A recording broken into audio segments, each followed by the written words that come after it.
1971 का साल भारत, पाकिस्तान और बांग्लादेश के इतिहास में काफी अहमियत रखता है। उसी साल भारत ने पाकिस्तान को जख्म दिया था, जिसकी ठेस पाकिस्तान को हमेशा महसूस होती रहेगी। बांग्लादेश की बात करें तो वही साल था जब दुनिया के नक्शे पर बांग्लादेश एक स्वतंत्र देश के रूप में उभरा। 1971 के उस इतिहास बदलने वाले युद्ध की शुरुआत 3 दिसंबर 1971 को हुई थी। आइए आज हम पाकिस्तान के दो टुकड़े और बांग्लादेश के अस्तित्व में आने की पूरी कहानी जानते हैं, इसलिए वीडियो को आखिर तक जरूर देखिएगा। पर वीडियो शुरू होने से पहले अगर आप लोग चैनल पर नए हैं या आपने अभी तक चैनल को सब्सक्राइब नहीं किया है तो चैनल को सब्सक्राइब करना और बेल आइकन दबाना ना भूलें, ताकि हमारे चैनल की कोई भी वीडियो आपसे मिस ना हो जाए। कॉलोनियल एरा यानी कि ब्रिटिश राज से पहले की कहानी शुरू करते हैं। भारतीय उपमहाद्वीप, जिसमें भारत, पाकिस्तान, बांग्लादेश, नेपाल, बर्मा और श्रीलंका के पूरे क्षेत्र में हजारों ऑटोनोमस राज्य थे। अब इनमें अगर हम विशेष रूप से बंगाल क्षेत्र पर ध्यान दें, जिसमें बांग्लादेश, पश्चिम बंगाल और आसपास के कुछ क्षेत्र शामिल हैं, तो इस क्षेत्र पर 13वीं शताब्दी के बाद से ज्यादातर मुस्लिम राज्यों का शासन था। खिलजी वंश के संस्थापक मोहम्मद बख्तियार खिलजी ने 13वीं शताब्दी की शुरुआत में इस क्षेत्र में मुस्लिम शासन की शुरुआत की थी। लेकिन ये जानना जरूरी है कि यहाँ के शासकों को अपने धर्म के प्रचार में ज्यादा दिलचस्पी नहीं थी। वे सिस्टम में लोकल कम्युनिटीज को शामिल करने की कोशिश पर फोकस थे। इन मुस्लिम शासकों के शासन के दौरान हाई ऑफिस होल्डर, व्यापारी और संगीतकार और अलग अलग रिलीजियस बैकग्राउंड्स और परंपराओं से थे। मूल रूप से इस क्षेत्र में इस्लाम और हिंदू धर्म के बीच सहअस्तित्व और इंटरमिंगलिंग बहुत प्रचलित था। इसी वजह से उग्रवाद पर काफी हद तक काबू पाया गया। आगे बढ़ते हुए 1757 में ईस्ट इंडिया कंपनी ने इस क्षेत्र पर कब्जा कर लिया। इसके बाद 1947 तक ब्रिटिश शासन जारी रहा और फिर भारत और पाकिस्तान के बीच विनाशकारी विभाजन हुआ। 1940 के बाद से अखिल भारतीय मुस्लिम लीग के एनुअल सेशन में मुसलमानों के लिए एक अलग राज्य की मांग करते हुए लाहौर प्रस्ताव का मसौदा तैयार किया गया था। उन्हें डर था कि अगर भारत एक देश बना रहा तो मुसलमान अल्पसंख्यक हो जाएंगे और उन्हें निरंतर भय में रहने की जरूरत होगी। विभाजन के दौरान धार्मिक रेखाओं पर सीमाएं खींचने का मतलब था कि लोगों के बीच सोशल, कमर्शियल एंड कल्चरल संबंधों को नजरअंदाज करना पड़ा। बड़े राज्य जिनमें समान संस्कृतियां थी, जो एक ही भाषा बोलते थे, विभाजन में अलग हो गए सिर्फ इसलिए कि वे धर्म का इस्तेमाल करके लोगों को विभाजित करना चाहते थे। इसके दो प्राइम एग्जांपल्स पंजाब और बंगाल है। बंगाल के साथ ही पंजाब का एक हिस्सा पाकिस्तान में चला गया, एक हिस्सा भारत में। लेकिन इसका मतलब ये नहीं था कि उनकी संस्कृतियां बदल जाएंगी। जिन क्षेत्रों को विभाजित किया गया था वहाँ लोग एक ही भाषा बोलते रहे, एक ही संस्कृति और परंपराओं का पालन करते रहे।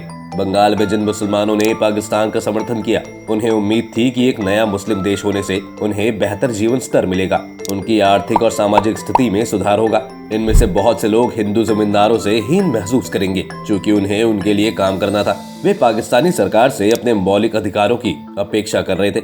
जाहिर है, जब विभाजन हुआ तो इसने कई लोगों और परिवारों को विस्थापित किया।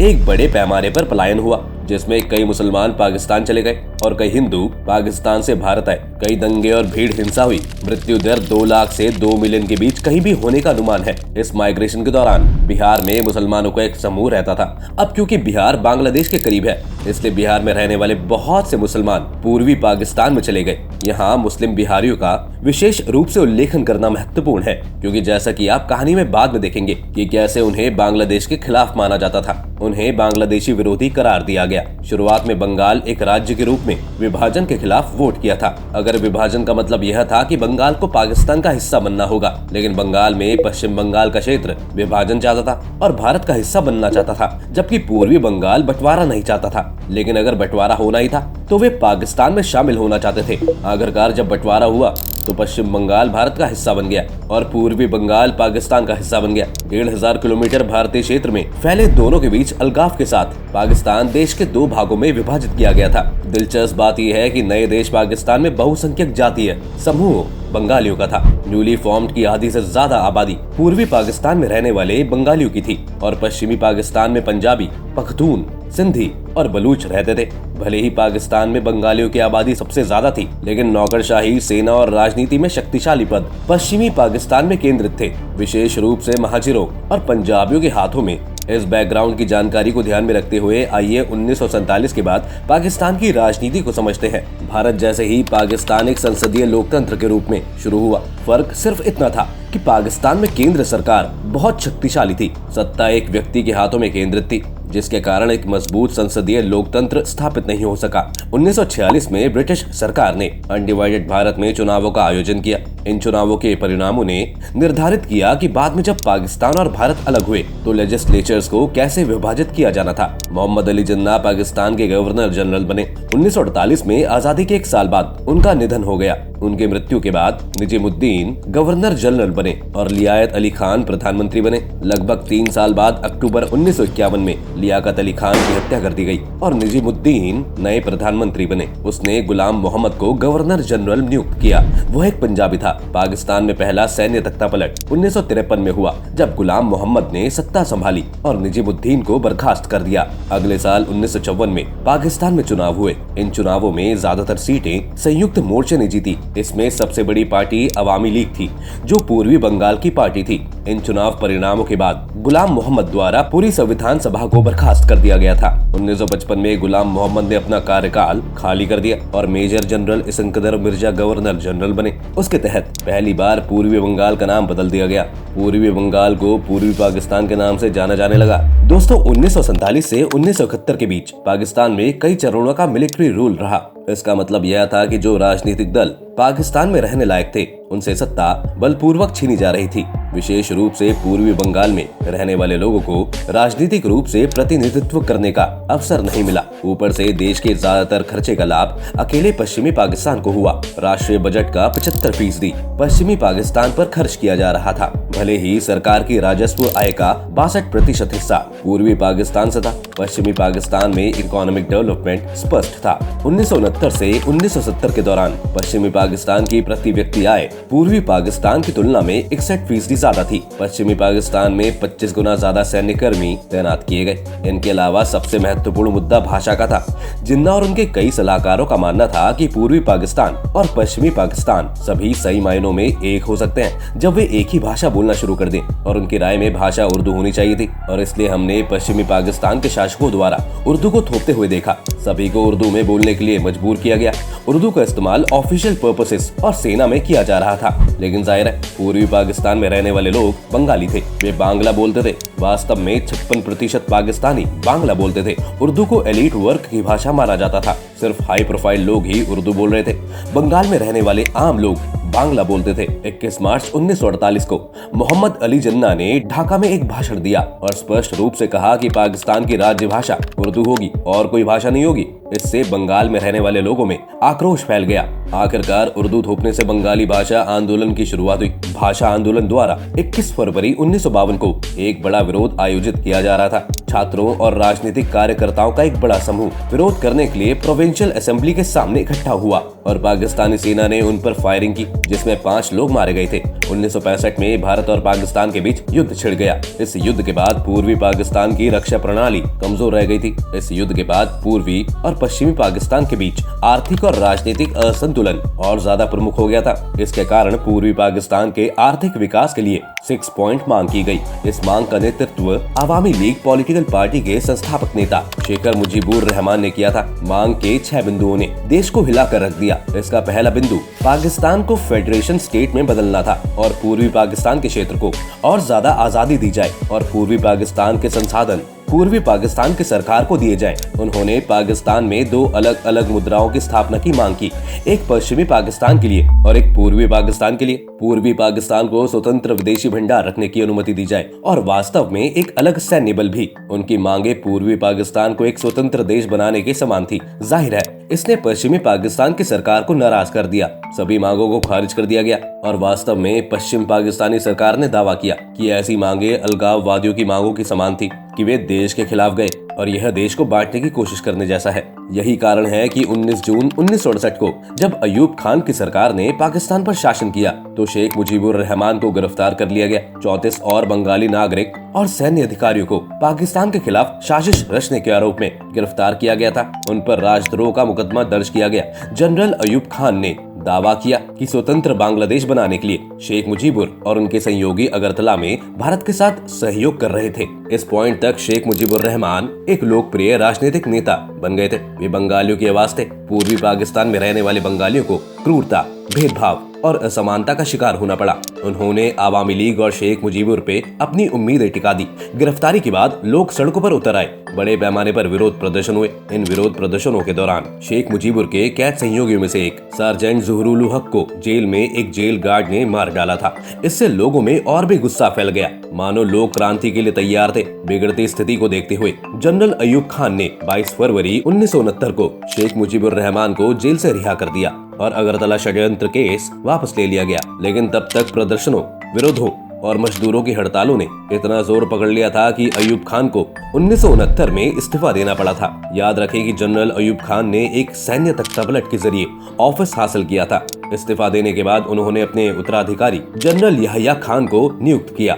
जनरल याह्या खान ने पाकिस्तान में पहला आम चुनाव करवाने का वादा किया। 1970 के चुनाव के नतीजों ने देश को चौंका दिया। पूर्वी पाकिस्तान की राजनीतिक पार्टी आवामी लीग ने चुनाव जीता। उन्होंने 313 में से 167 सीटों पर इन्होंने जीत दर्ज की थी। लेकिन चौंकाने वाली बात यह है कि उन्होंने पश्चिमी पाकिस्तान में एक भी सीट नहीं मिली, क्योंकि आवामी लीग ने 313 में से 167 सीटें जीती। पूर्वी पाकिस्तान में लगभग हर सीट, लेकिन पश्चिमी पाकिस्तान में एक भी नहीं। इसी से पता चलता है कि पाकिस्तान के दो हिस्सों के बीच गहरी खाई थी, क्योंकि पूर्वी पाकिस्तान में लोगों की आबादी ज्यादा थी और उनके पास ज्यादा सीटें थी। इसलिए आवामी लीग को चुनाव का विजेता माना जाता है। लेकिन पाकिस्तान की सरकार बनाने के लिए एक राजनीतिक दल का होना, जिसने पश्चिमी पाकिस्तान में कोई सीट नहीं जीती। उस समय पीपीपी के नेता जुल्फिकार अली भुट्टो ने इन चुनाव परिणामों को देखा, सेना के अधिकारियों और जनरल याह्या खान से मुलाकात की और चर्चा की कि नेशनल असेंबली को कैसे रद्द किया जा सकता है। वास्तव में चुनाव के परिणाम वह नहीं चाहते थे, इसलिए वह परिणामों को रद्द करवाना चाहते थे और फिर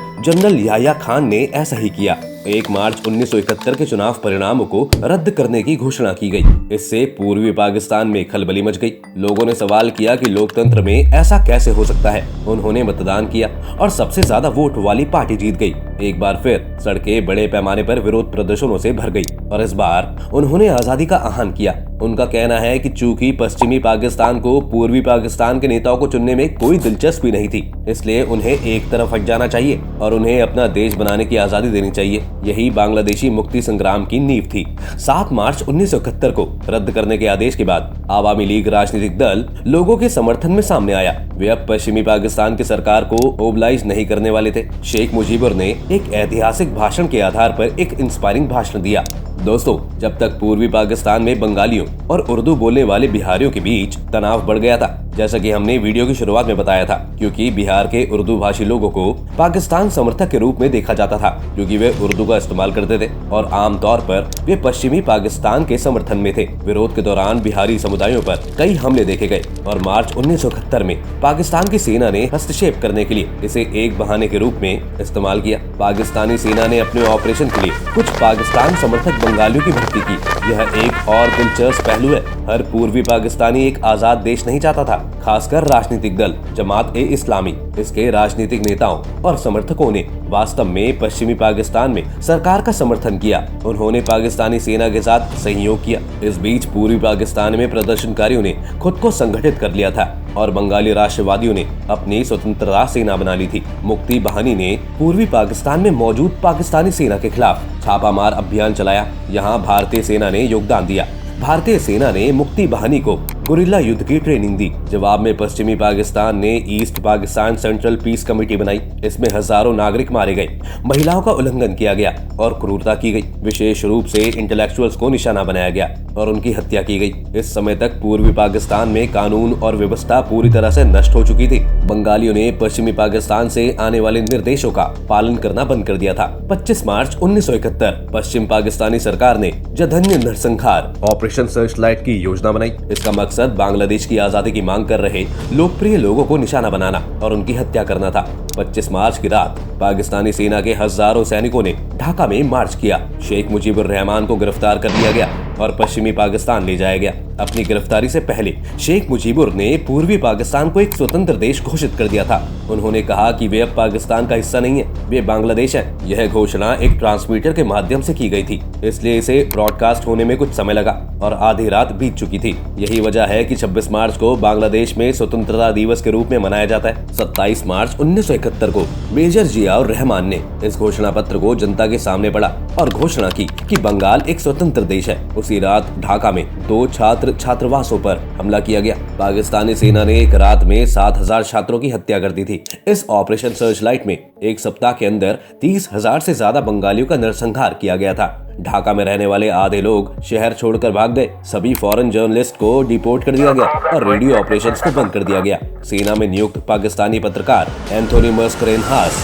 यूनाइटेड किंगडम भाग गए और 13 जून 1971 को उन्होंने संडे टाइम में एक आर्टिकल पब्लिश किया जिसमें उन्होंने उस नरसंहार का वर्णन किया जो उन्होंने आर्टिकल में देखा था। इस आर्टिकल के जरिए दुनिया को बांग्लादेश में हो रहे जुल्म का पता चला। प्रधानमंत्री इंदिरा गांधी ने इस आर्टिकल को पढ़ा और कार्रवाई करने के लिए इंस्पायर हुई। इस कार्रवाई के बाद आवामी लीग के कई राजनीतिक नेता अपनी सुरक्षा के लिए भारत भाग गए। 10 अप्रैल को पीपल्स रिपब्लिक ऑफ बांग्लादेश सरकार को रिफॉर्म किया गया था और शेख मुजीबुर रहमान को राष्ट्रपति घोषित किया गया और ताजुद्दीन अहमद प्रधानमंत्री के रूप में। इस संघर्ष का बहुत बड़ा असर भारत में देखने को मिला। 1971 की शरद ऋतु में एक मौसम में 10 मिलियन से ज्यादा शरणार्थी सीमा पार कर भारत में प्रवेश कर गए। प्रधानमंत्री इंदिरा गांधी ने विकल्पों पर विचार किया। 25 अप्रैल 1971 को इंदिरा गांधी ने जनरल सैम मानेकशॉ को युद्ध की तैयारी करने का निर्देश दिया। पूर्वी पाकिस्तान में प्रवेश करने के लिए तैयार रहना। प्रारंभ में जनरल सैम मानेकशॉ को बहुत विश्वास नहीं था कि भारत कम समय में युद्ध जीतने में सक्षम होने के लिए तैयार हो सकता है, इसलिए उन्होंने निर्देश से इनकार कर दिया और इस्तीफे पे पेशकश की। लेकिन इंदिरा गांधी को उन पर पूरा भरोसा था। जुलाई 1971 तक इंदिरा गांधी ने पूर्वी पाकिस्तान को पूर्वी पाकिस्तान कहना बंद कर दिया। उन्होंने इसे बांग्लादेश का 3 दिसंबर 1971 को पाकिस्तान ने ऑपरेशन चंगेज खान लॉन्च किया। पाकिस्तान ने भारतीय हवाई अड्डों पर हमला किया। पाकिस्तान को इस बात की चिंता थी कि भारत इस युद्ध में दखल देने के लिए अपनी सेना का इस्तेमाल करेगा और बांग्लादेश को आजादी दिलाने में मदद करेगा, इसलिए उन्होंने पहले भारत पर हमला करने का फैसला किया। लेकिन जाहिर है यह रणनीति काम नहीं आई। 6 दिसंबर 1971 को भूटान आधिकारिक रूप से बांग्लादेश को मान्यता देने वाला पहला देश बना। उसी दिन भारत ने आधिकारिक रूप से बांग्लादेश को भी मान्यता दे दी। 12 दिसंबर तक भारत पाक युद्ध में पाकिस्तान को हार का सामना करना पड़ रहा था। 16 दिसंबर 1971 को भारतीय सेना ने ढाका को घेर लिया। पाकिस्तानी सेना को सरेंडर करने के लिए 30 मिनट का समय दिया गया था। अगले साल 1972 में भारत और पाकिस्तान के बीच शिमला समझौते पर हस्ताक्षर किए गए। इस समझौते के अनुसार पाकिस्तान ने बांग्लादेश को एक स्वतंत्र देश के रूप में मान्यता दी। लेकिन बदले में पाकिस्तान को क्या मिला? भारत ने वादा किया कि 93,000 पाकिस्तानी युद्ध बंदियों को अगले 5 महीनों में पाकिस्तान को रिहा कर दिया जाएगा और 13,000 किलोमीटर स्क्वायर भूमि जिस पर भारतीय सैनिकों ने पश्चिमी पाकिस्तान में कब्जा कर लिया था उसे पश्चिमी पाकिस्तान को वापस कर दिया जाएगा। दोस्तों, इस तरह एक नए देश का जन्म हुआ, बांग्लादेश। तो दोस्तों, आज की वीडियो में बस इतना ही। उम्मीद है आपको आज की इस वीडियो से काफी कुछ नया सीखने को मिला होगा। अगर आपको ये वीडियो पसंद आई हो तो वीडियो को लाइक करें और अगर आप चैनल पर नए हैं तो जाने से पहले चैनल को सब्सक्राइब करना भी ना भूलें।